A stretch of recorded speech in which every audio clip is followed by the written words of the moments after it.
Volevo chiederti, da bravo giornalista difensore delle imprese, perché sei passato dall'altra parte, dalla barricata? No, alt, fermo, aspetta un momento un po'. Giusta domanda, io non sono ancora passato da nessuna parte, cioè io faccio l'agitatore di idee e mi auguro che l'appello che insieme ad altri ho lanciato 10 settimane fa ci siano personalità il cui nome, la cui storia, la cui esperienza, il cui successo sia multiplo rispetto al mio. Io faccio un modesto portatore d'acqua e a dirti la verità non ho gran voglia assolutamente di cambiare mestiere.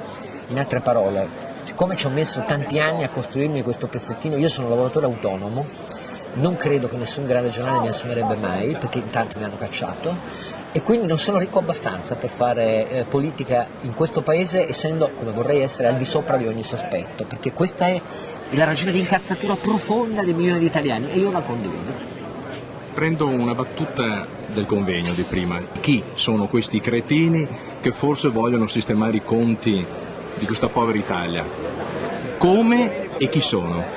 Allora, i conti di questa povera Italia, per 18 anni abbiamo raccontato che il grande debito pubblico lo risolvevamo facendo avanzi primari. Cos'è un avanzo primario? È l'eccesso di entrate rispetto alle spese al netto degli interessi sul debito. Noi abbiamo raccontato per 18 anni che diminuivamo il debito facendo avanzi primari, cioè più entrate di spesa corrente, di 5-6 punti di PIL ogni anno. Non ha funzionato perché la politica non è stata capace di tenere ferma la spesa pubblica, ha fatto più spesa, più tasse, più debito. Ergo, oramai siccome siamo a livelli di pressione fiscale ammazza paese, ammazza lavoro, ammazza imprese, noi dobbiamo cambiare marcia.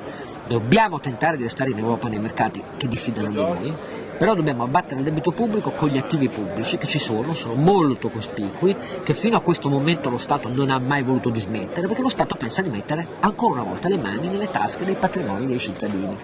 Allora, se noi seguiamo quest'altra strada, possiamo realisticamente fare quello che ha fatto la Germania nel 2002-2007, cioè diminuire di almeno 6 punti di PIL la spesa e le tasse, però retrocedendo ogni singolo euro di spesa pubblica nelle tasse che di chi paga troppe tasse sui lavori e imprese. Fino a questo momento i cittadini hanno visto che nel taglio della spesa servivano a coprire altre spese.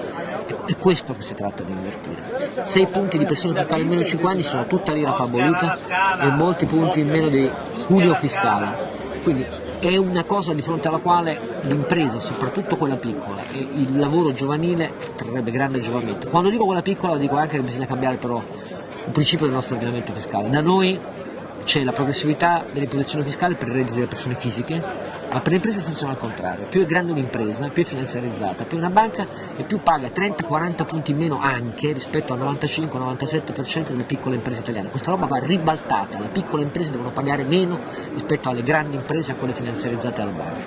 3 buoni motivi perché un deluso della politica e un indeciso dovrebbe votarvi. Dunque, votare ciò che dobbiamo costruire, cioè un'offerta alla quale mettere insieme pezzi di movimenti, culture, sensibilità cattoliche, laiche, piccola impresa, terzo settore, sindacato, quindi il contenitore è da costruire e mancano poche settimane. Ho detto 7 settimane, ma davvero sono quelle le settimane. Le 3 ragioni sono queste: se siete molto arrabbiati avete tutte le ragioni, la differenza è che non dovete fermarvi alla vostra incazzatura ma credere ancora che ci sia un futuro per voi e per i vostri figli. La seconda è che capisco la protesta di fronte a questo, ma la pura protesta senza una proposta che ci fa stare sui mercati e con meno tasse per più crescita significa accelerare il fatto che arrivano gli elicotteri del Fondo Monetario, stareste ancora peggio.